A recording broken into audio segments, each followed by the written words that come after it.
Hello dear friends, subscribers and guests of my channel. In this video I want to show and tell you how to check Instagram DM requests.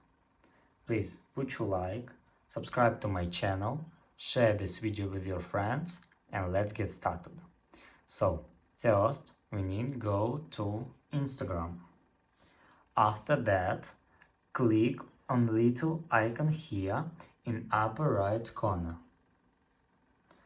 And here you can see all your chats in DM. But if you expect to get a message but you don't see it, you can also tap on request at the top right here. Click here. And here you can see hidden message requests and people that Instagram thinks maybe are spam messages, so you must check here for messages as well. And that's all.